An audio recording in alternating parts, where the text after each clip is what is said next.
I want to bring the audience, the audience, into it at this point, and it'll take us about 25 seconds to get a sense of how many hands are up, and we'll come to you with microphones. But we would love to bring you into this conversation now. And by your responses already, you are a terrific audience. So let's bring one down to the center to the gentleman in the blue tie. I have a question for Mr. Ferguson. I believe you said that you don't believe in more regulation, only in smarter regulation. That eliminating lobbying, is that part of smarter regulation? And if so, do you know a constitutional way to do it? Well, the regulation that seems to me more important than that actually has to do with bank capital adequacy. I don't think one can simply say that this financial crisis is a result of lobbying. That would be a stretch. This crisis is much more to do with excessive leverage. And if one simply regulates bank capital adequacy better, moves away from the self-regulation of Basel I and Basel II, I think many of the problems will be resolved.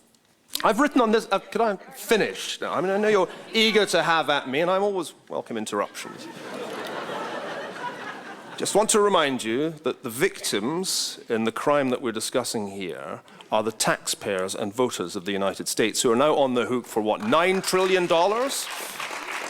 Now, I've written actually on the subject of campaign finance reform, and it seems to me extremely problematic.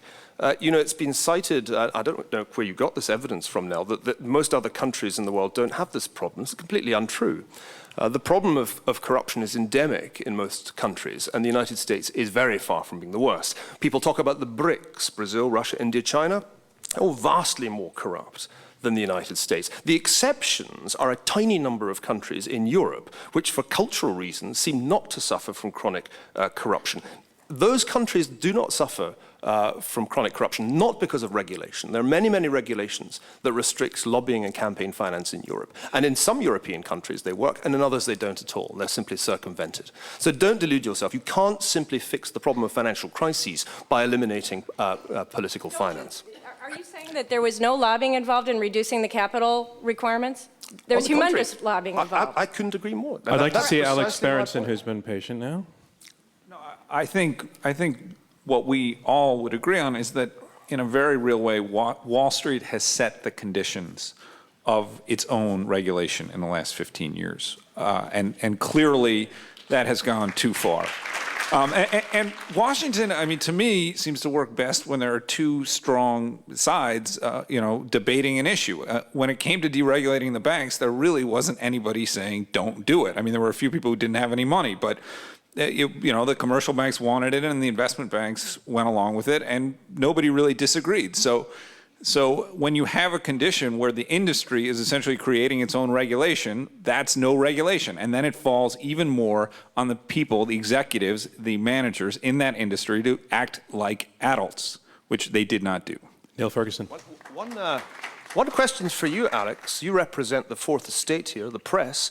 Where was the press when these things were being done? I don't remember extensive coverage of the relaxation of bank capital adequacy rules in 2004 in the New York Times, but perhaps I missed that Krugman column. Let's go back to some questions, and I just want to point out the last question was a perfect example of a question. Let's follow that model. Toward the top gentleman who caught my eye. Yeah, and that's you reaching for the microphone. Yes, thank you. To go quickly from euphemisms, Washington being one, Wall Street being another, and to just not single out poor old Bernie Madoff as being the villain of the moment, can we have from the panel some of the names of the human beings who were behind the mechanisms that created this problem, such people as likely as Chuck Schumer, Barney Frank, Chris Dodd, and others of that ilk? I mean, you can also name Stan O'Neill and Chuck Prince and Frank Raines and Dick Fuld. I mean, you can name the guys who took home collectively billions of dollars in the last 5 years.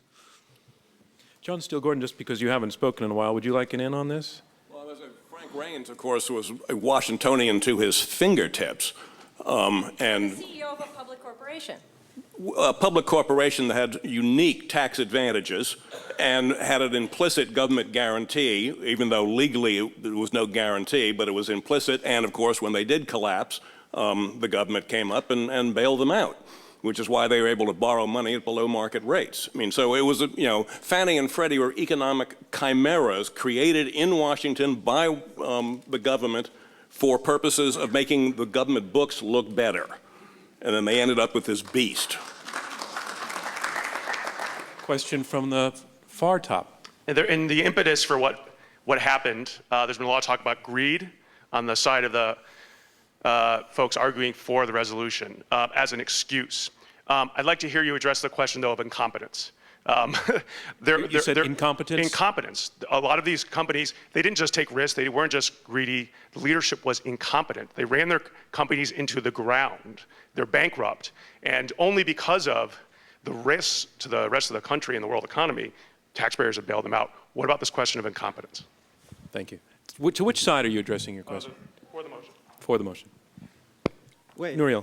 I would argue, we know there are these issues in corporate governance because in any corporation, the shareholders cannot control the actions of the managers. There is asymmetric information. The manager might want to maximize the rents, and that leads to distortions. The manager might seek their own short-term compensation and benefits at the expense of the shareholders. But again, Alan Greenspan, when he made his testimony, he made the admission. He said he admitted that one big mistake they made was that he thought that the shareholders of companies could control the behavior of bankers and managers. And because of that, he didn't think there was necessary to further regulate this financial institution. There are 30 years of corporate finance literature that talk about this agency problem between principal and agents when there is asymmetric information. It's well known from Chicago to MIT to anywhere else. And he was clueless about it. How could he be clueless? If he had known about it, there were regulations that could have minimized those distortions of compensation, of asymmetric information, of taking excessive risk through leverage controls, through more liquidity, through reducing certain types of incentive. They were clueless about it. Now, Minow, do I see you again agreeing with your opponents?